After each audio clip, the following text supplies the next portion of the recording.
You're listening to the Cyberwire Network, powered by N2K.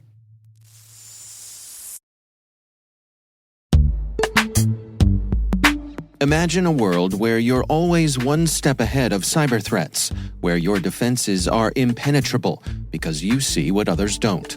Welcome to Team Cymru's Threat Intelligence Solutions. With real-time access to the world's largest threat intelligence data ocean, they enable you to turn the tables on attackers. Transform your security from reactive to proactive through accelerated threat hunting and incident response, made possible through automation. Empower your team with visibility and insights to start defending your organization like never before. Team Cymru. Be the hunter, not the hunted. Learn more at team-cymru.com/cyberwire. That's team-cymru.com/cyberwire.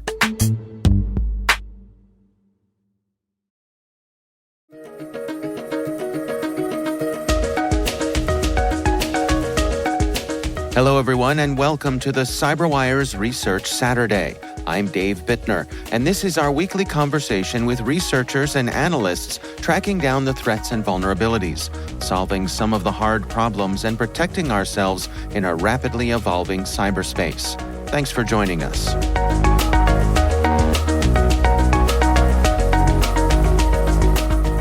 So this was actually part of the regular stuff that we do in terms of threat research, and we ended up stumbling across a new variant of HijackLoader. It's a relatively new, if you will, multi-stage tool that's being used by adversaries for deploying additional payloads, threats, or even additional tooling, right? That's Liviu Arsene, Director of Threat Research and Reporting at CrowdStrike. The research we're discussing today is titled HijackLoader Expands Techniques to Improve Defense Evasion.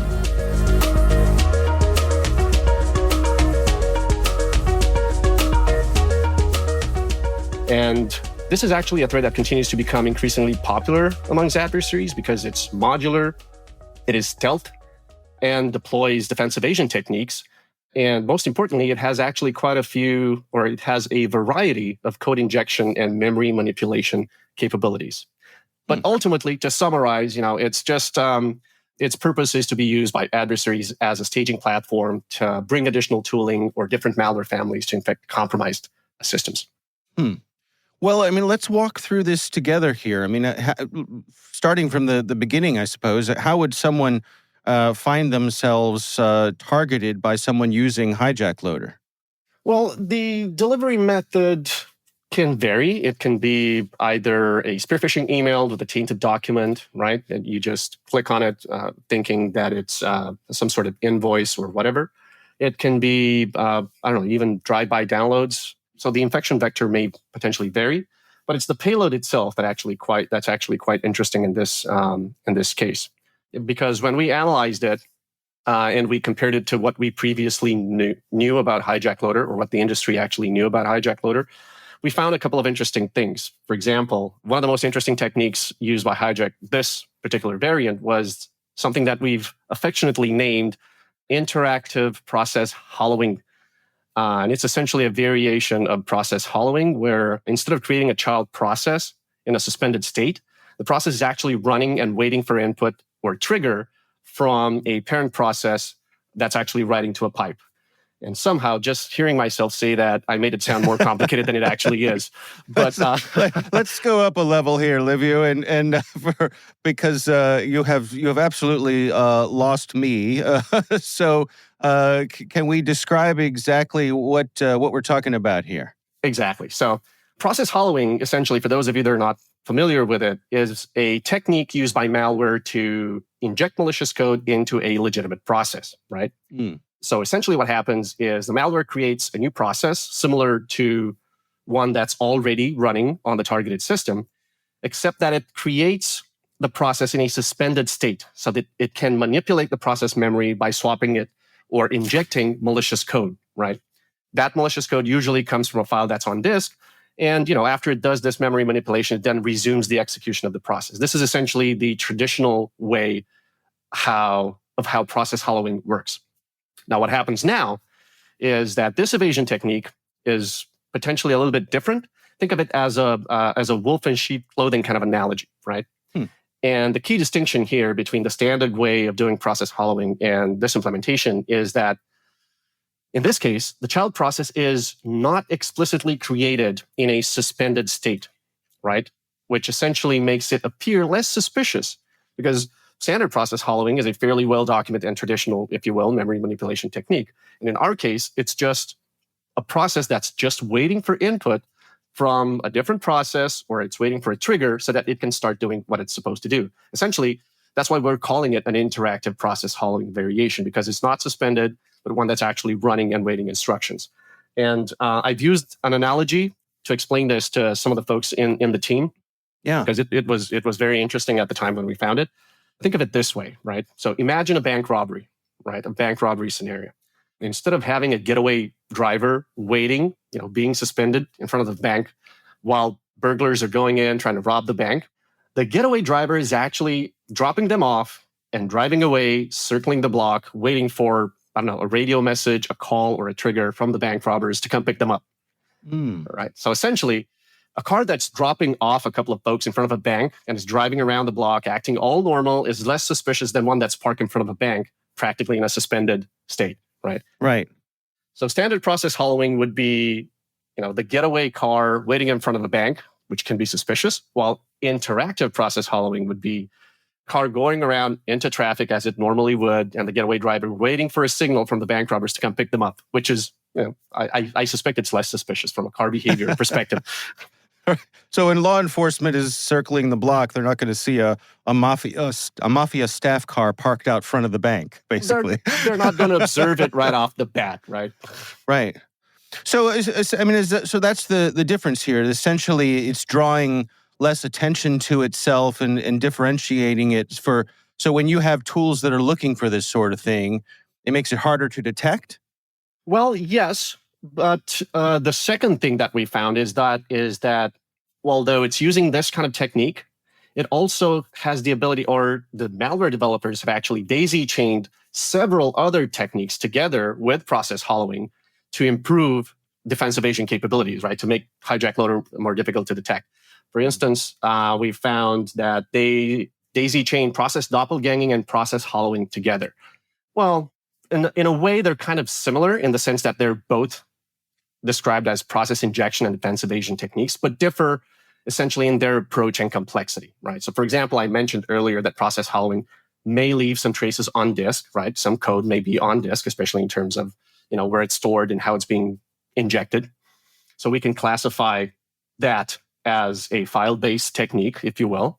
While process doppelganging, which is another memory manipulation technique that's daisy-chained with this one, essentially involves manipulating Windows and file system APIs to practically achieve the same memory manipulation objective, but without involving any sort of malicious code being written to disk, right? And this makes file doppelganging a more complex memory manipulation technique, but without leaving any traces on disk. So we can call this, if you will, a fileless technique, if you will.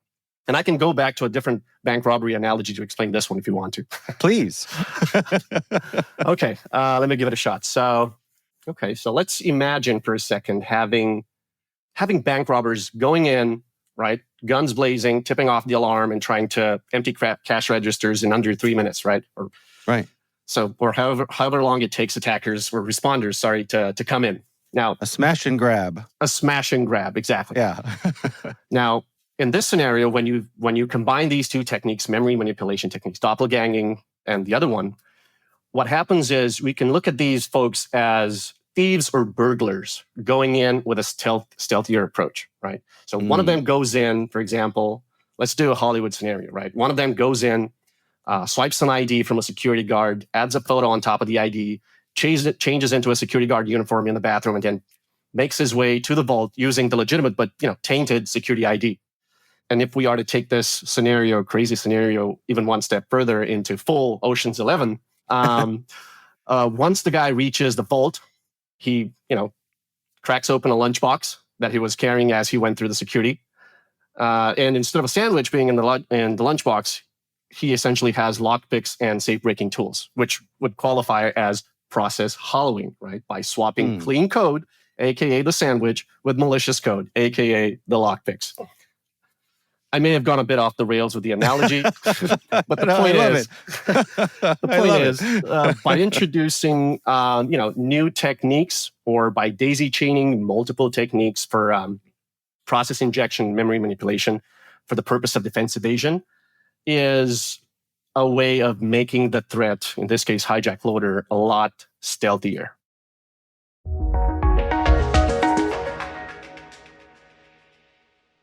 We'll be right back.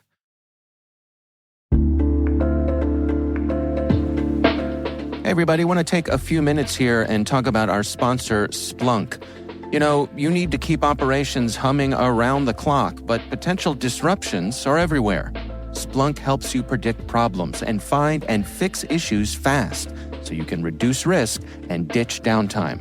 The world's largest enterprises rely on Splunk's unified security and observability platform to become more efficient, resilient, and innovative. With Splunk, you can react quickly, evolve faster, and be ready for anything. Stay ahead of disruptions. Learn more at splunk.com/resilience.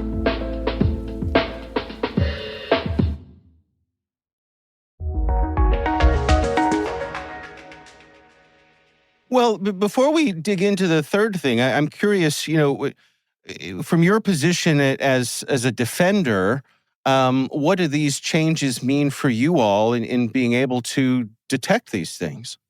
Well, it essentially means that if you are a defender, you need to first understand how these threats behave, and you need to have a platform that's able to offer defensive capabilities across multiple layers, right? So, for example, you would need machine learning capabilities to either statically or dynamically detect malicious behavior. You would need some sort of what we call actually indicators of attack, which are essentially real-time indicators of attack, of malicious behavior.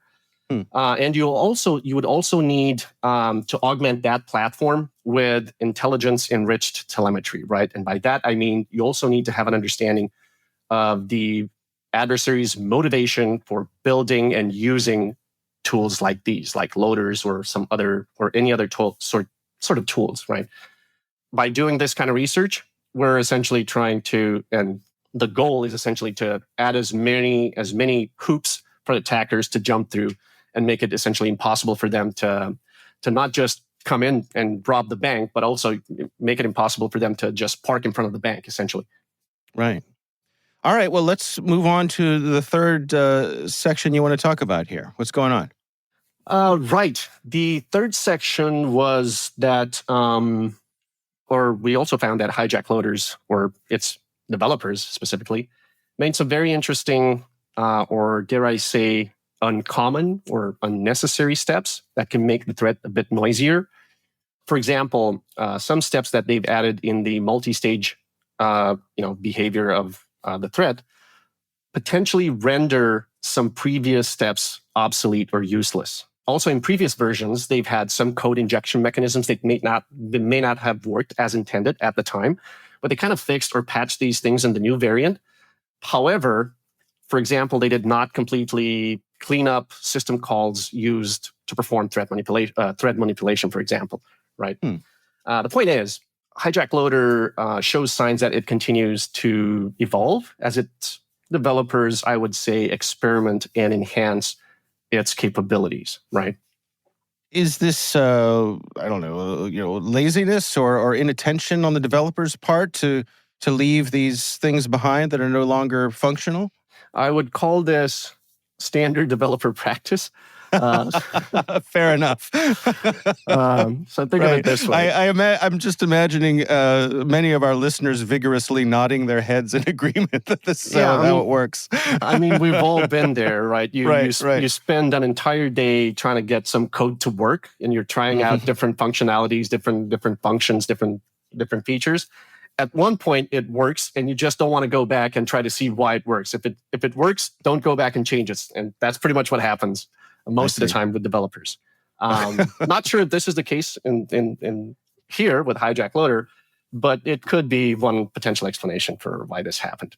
And and hijack loaders are not necessarily as uncommon as you would think, right? So, and I'm going to make a very interesting segue into our recent 2024 CrowdStrike threat report. I don't know if you had a chance to take a look at it, but if you do, go to the e-crime landscape section, and you will see that the CrowdStrike e-crime index lists, amongst a boatload of other things, it lists that the average loader cost on the criminal market actually increased by 169%, if I'm not mistaken, in 2023 compared to 2022. So this, in context with the fact that loaders, like HijackLoader, seem to go through various upgrades, feature experimentations, or development life cycles, I would dare say that it points to the fact that loaders are very popular amongst e-crime community, especially since they can be used to deploy additional payloads and tooling, like ransomware or information stealers that go after sensitive data or identity credentials. Yeah. So what are your recommendations here? I mean, how should folks best go about protecting themselves? So, yeah, this whole, I guess it feeds into the whole, how do organizations stay safe and protect themselves, right? Not just from loaders, but from sophisticated threats and adversaries. I would say that it is very important for organizations to embrace a platform-based approach for protecting critical areas of enterprise risk, right? Like endpoints, cloud workloads, identities, and data, right? And I would also say that a platform, or that platform, also needs to employ, like I mentioned previously, a layered approach for malware or threat detection using machine learning, real-time indicators of attack. We call them IOAs for identifying malicious behavior, intelligence-enriched telemetry, all essentially built around a single, if you will, lightweight agent architecture, right? So, for example, right, let's take HijackLoader in this case. CrowdStrike Falcon sensors machine learning capabilities can automatically detect and prevent it during the initial stages of attack. And I mean by that, as soon as the malware is downloaded onto the victim's machine, bam, machine learning kicks in, it's automatically detected and prevented.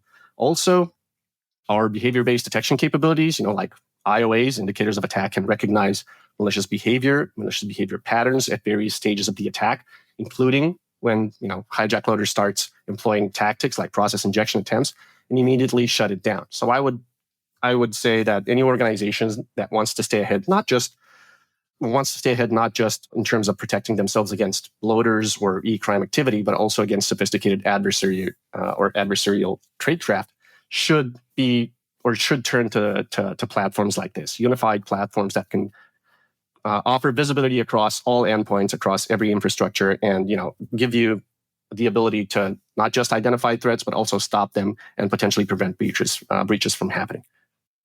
How would you rate the sophistication of the folks behind HijackLoader?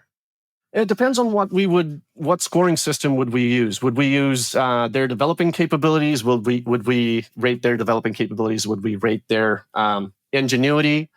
I would give them, on a scale of 1 to 10, for ingenuity, I would give them around a 7, potentially, because it's an interesting daisy chain techniques, memory manipulation techniques that I've seen. I don't dare rate their developer skills. I suspect this is still, just like any loader or any piece of malware out there, it's still an ongoing process. And some developers out there may have branches that are more better coded than this one, let's say.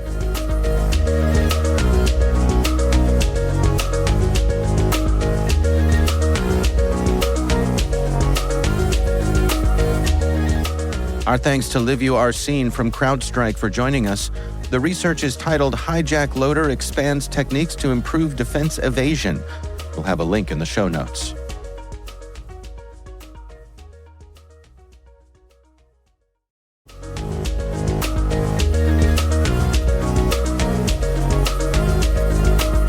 The CyberWire Research Saturday podcast is a production of N2K Networks. N2K Strategic Workforce Intelligence optimizes the value of your biggest investment, your people. We make you smarter about your team while making your team smarter.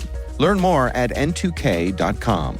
This episode was produced by Liz Stokes. Our mixer is Elliot Peltzman. Our executive producers are Jennifer Iben and Brandon Karpf. Our executive editor is Peter Kilpie, and I'm Dave Bittner. Thanks for listening. We'll see you back here next time.